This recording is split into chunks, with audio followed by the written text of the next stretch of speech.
Hi there, I'm Alex, and this is a quick tour of the regressor tool. Regression analysis looks at how an output variable is influenced by one or more input variables, and by how much. For example, in basketball, we could look at how different amounts of yoga and weightlifting sessions affect the number of points that the player scores in the subsequent games. Scores in this case would be the output variable, while the number of yoga and weightlifting sessions would be the input variables. This type of analysis lets you find, for example, that each weightlifting session results in 2 extra points per game per player, while the yoga results in 1 extra point. These insights enables you to make predictions about the future, as well as influence it, right? You could potentially realize that maybe weightlifting is a recommended thing for basketball, up to a certain point, of course. So let's look at how we can use this tool to do a regression analysis.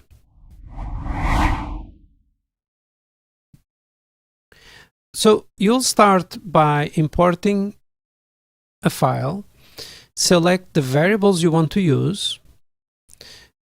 In this case, the dataset contains income, age, area, subscription, job, and you should define also what is the output variable. So what is the thing you want to predict? In our case, we're going to predict age. And the goal of this analysis is to understand what's the relationship between age and all these variables. Like which of these variables in values will predict age best. In the Import tab, you can inspect the imported data set. You can clean up data, do filters, etc. In the Explorer tab, you can plot any of these variables in a chart against each other, so you can have a feeling on how they correlate to each other. Although I'll often come to this tab after I have some insights from the modeling. Once I already have some leads of what things are the most predicting to age, I then come here and look at them, and as well is useful as also for verifying them. So let's go into the Model tab. The first thing is to choose how much error are we willing to accept. So it's almost like a stopping condition. And then we can click on Train.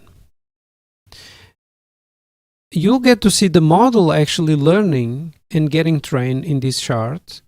The orange dot means the actual data, while the blue dots represent the model predictions. And the closer the blue dots get to the orange line, the more accurate the model is. So as the model is learning over time, you will see that error is getting smaller and smaller. And you'll see that the blue dots get closer and closer to the orange dots. This is using a PyTorch neural network, and that's why you can see it working like that. We said that we would be okay with an error of 10% or less, so it actually stopped now. And we do have essentially, it stopped when it reached the 10%. We could keep going, but this would take more time. There's also the dangers of overfitting, so that's something I would recommend to look into.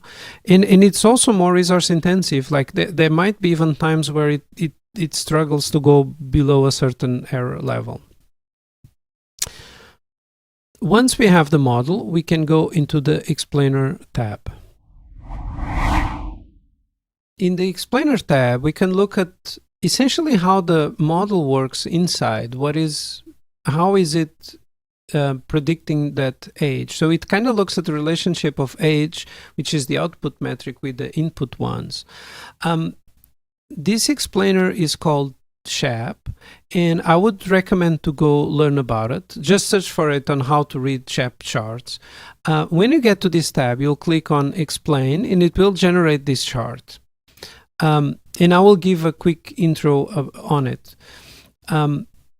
So this chart, the first thing to notice is that order of the features listed here matters. So the top ones are the stronger ones. So it says that job PZ is the most predicting one towards age, is the one that is more closely predicting the age, and then area C will be second one, and etc. The other part to notice is that these colors, red and blue, have meaning, as well as their distance to this vertical line that we have here in the center. So the colors is when the feature, so when job PZ has a low value, it's blue, and when it has a high value, it's red. So in this case, job PZ is just 0 or 1, so that's why it's all fully blue and fully red here. Regarding the distance is that when the prediction falls onto the left, so this side of the chart, it tells you that it drives you towards less number of years, while if it's on the right side, it kind of goes towards more years. So all in all, it says that the job PZ, when it's 0, which means you don't have that job, you're likely younger because it goes towards this side of the chart. And when you have job PZ, when it's 1, when it's red, it tells you more likely you are older, you have more years, you are towards the right side of that vertical line. The distance of that color to colored points to that vertical line, it actually says by how much. So job PZ, when you have that job PZ, it influences you actually quite a lot, and it's predicting that you are most likely older. Now, in this table, or in this page, we also have specific examples of the data set. So this data set, each row is one person. So in this is an example of the row 326 that we see on the screen. And essentially what it does is looks at how it predicted that person age. First, it tells you that the actual age is 46.1. And then it tells you that the model expected it to be 45.78. So we see that the model actually here did a good job, and it's pretty close to the real age, right? The predicted age is very close to the real age. Okay, and then it shows you how it did it. So in this case, like we've seen above, when it has the job 1, so it has this job PZ, it means that you're likely older. So the amount of years it gives you when you have that job PZ is 11.41. So it's a big influence. It's the biggest thing that you'll have here from all the other features. And then the next thing will be area C. So it says if you don't live in that area C, it's 0, then you are younger. So the balance of all those things out, it leads to a conclusion that this person most likely has this certain age. And again, the biggest influence was the job. So this is the thing that is the most telling about the age of the person. And you'll find on this page a few other examples, but that's essentially it. That's how you can learn about the relationship between variables in your data set.